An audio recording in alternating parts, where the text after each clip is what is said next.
How did Android 17 get so strong? And how did he get so strong over those years? Well, to answer your question, alrighty guys, it is Qaaman here today, bringing you a joint Dragon Ball Super discussion with Geeklist TV, as we're gonna look at all of the theories and concepts and all of what you guys think as to how Android 17 got so strong, and we're gonna explain or debunk your thoughts in this video today. So without wasting any more time, let's get straight into this video. So, I think that there are three plausible ways to explain how 17 got so strong, and the first plausible reason, Geeklist MJ, is very simple.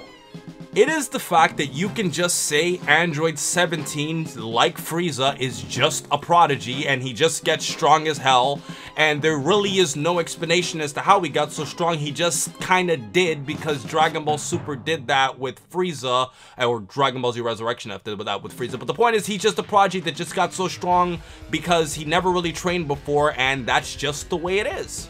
Yeah, so basically, if you don't know what Qaaman is talking about, in a recent interview with producer Super Hiroyuki Sakurada, he mentioned that 17 has great potential. So yeah, it seems like they're kind of taking the same route as you mentioned with Frieza, because as you mentioned, Frieza trained for 4 months, correct? And he was able to reach, you know, super uber god tier, sorry to take your phrase, he was able to reach like a great power level, you know, he was able to get up there and fight Goku Blue, and yeah, whereas here, you know, 17 has mentioned that, you know, he has great potential. I really do not know why 17 would have great potential, and I don't know why he is actually singled out compared to all the other cyborgs, or singled out compared to his sister. Like, why specifically him? Because they were just regular people, you know, and it was kind of like hinted that they were abducted by Gero and this enhanced. So I don't know why specifically he has great potential, but they hinted at that, and maybe that's what they're going off here, that his potential was actually able to, I guess, you know, skyrocket him up to a level to where he was actually able to push Goku. Because, bro, I think people are underestimating the actual episode, because in the episode, Goku states, "I didn't intend to transform into his Super Saiyan Blue form." That means when Goku was fighting 17 in his Super Saiyan form, he said, you know, forget 2, forget 3. He jumped straight into his blue form just to combat 17 out. He may have been holding back tremendously in his blue form, but he still jumped into his blue form because he felt the need to. That is a huge jump in power, Quinn. Huge jump in power. So that is one theory that I have seen all over the community, is the fact that 17 is a prodigy. I don't know why he would be a prodigy though, because I was just under the assumption that he was just a regular human, you know what I mean? Well, MJ, I think the best way to look at this and say is, look at the future androids. In theory, if we go by the statements of the show and the manga, 17 is stated to be stronger than 18 in the manga, but it's implied from character interactions and stuff that he's not that much stronger than she is. That says that in the future timeline, if 17 and 18 trained with each other and could theoretically get stronger, mathematically speaking, it would have been impossible for Trunks and Gohan to ever have caught up to them. Which pretty much means that the only reason Trunks could defeat the androids, not, you know, using a remote control device, would be because of the fact that they didn't train. Literally meaning the androids not training saved everybody's life. Now, let's relate this to the present timeline. Is it possible that Android 17 and 18 could have trained with each other? It's unlikely, but it's not impossible, and here's why.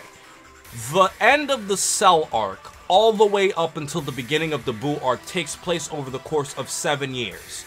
After doing some research, Marin is around 3 by the time of the Buu saga, which means that 18 and Krillin, at the very least, were with each other for 3 years.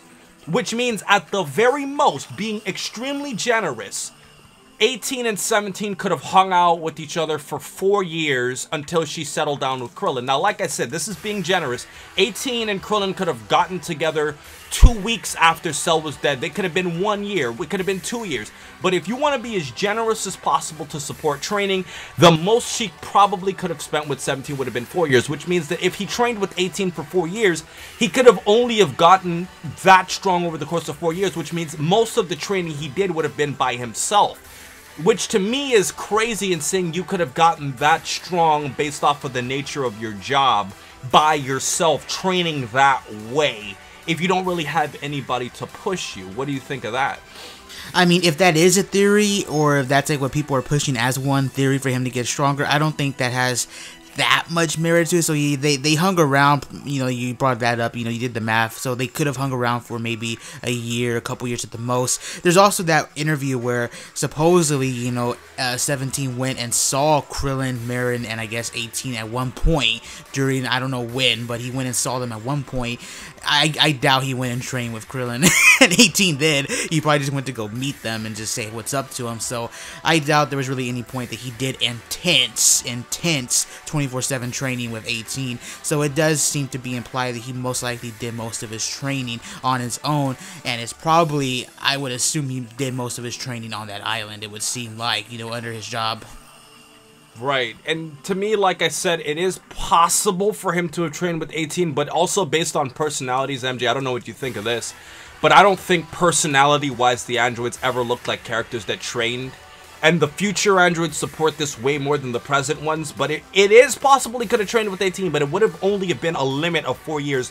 Now, the last thing we have to talk about is the fact that, maybe the androids just have an accelerated growth curve. It's not necessarily that he's a prodigy, but it's just the fact that he can just get stronger a lot faster because of the way, his cybernetics mix with his human physiology, similar to 18 to, obviously a different degree, and maybe that's it. But to me, honestly, out of these three plausible theories, I think the one that makes the most sense is just saying it's a cheap theory, but just that he's a prodigy and maybe he trained a little bit with 18 in theory. Maybe! There was no implication of this, but in theory, that's the only possible way he could have trained, but it wouldn't have been enough to get him to this level, especially considering that was only 4 years out of all this time that has passed. So to me, I honestly just say 17's a prodigy and Super just needs to power scale him up so that he can compete with the other characters, just like they did with Goten and Trunks in Dragon Ball Z. You need to make Goten and Trunks really strong, really fast to make them comparable with the current characters. Alright, so it seems like, I agree with you, dude. It just seems like the most plausible theory might be the one that he's probably just a prodigy, because when you think about it, what's like the biggest thing in the fandom is that the Saiyans have always just been one step ahead of the other fighters, They've just always been stronger than the other fighters, so it just seems like 17 may be that loophole, He's an android or he's an artificial human. We haven't seen this dude in years. Why not bring him back and let's just say this dude's freaking strong? It's like, why not? Let's just get him up here, because people have done their videos about how strong the Universe 17 would be, and 17 was one of the weaker ones, but now he's actually rose to the top. He's literally number 3 or 4 now on this list, so he's incredibly powerful. So that just goes to tell you just how powerful this dude is, and I feel like the prodigy probably makes the most sense. However, though, that whole accelerated thing, I guess that could be plausible. However, there was really no hint to it, you know what I mean? There was really no hint to that at all. However, though, it would be kind of cool, but it just seems like if that was the case, it seems like maybe 18 probably would have got a taste of it, because didn't 18 sort of help Krillin in the Buu arc a bit to prepare for the tournament? So right. But, I mean, she trained with him for, like, what, a week at most? I mean, the time period of 18 training would have been very different. But honestly, though, I think if 17 was half of how strong he was now in the Buu arc, this guy should have been able to mop the floor with Majin Buu, considering how much power scaling has gone up from now. So really, this kind of contradicts why his ass wasn't trying to help out against Majin Buu. It's funny, Quinn, because my friend actually brought this up to me when Buu annihilated everything on the planet. He was like, if, 17's family got annihilated, why didn't 17 go and help the fighters like Piccolo and Gotenks against Majin Buu? And I mean, who knows, Super, whatever. If you look at 17's power over the years, I mean, he was around Piccolo's power level. Piccolo surpassed him. But now 17 has jumped past Cell. He's jumped past Buu. He's like fighting on Super Saiyan Blue territory by himself. That is an insane leap in power that is like very hard to believe. It's not as bad as Frieza's, because Frieza was weaker than 17. So honestly, it's crazy, guys. It's crazy power scaling, silly Dragon Ball. Let us know what you think in the comment section below, and please check out Geeklist TV. I'll post a link to his channel in my description. In addition to this, check out one of his videos that I'll post in my outro, where he goes more in depth about how strong he actually thinks 17 is, as opposed to how 17 actually got that strong himself. So we hope you enjoyed.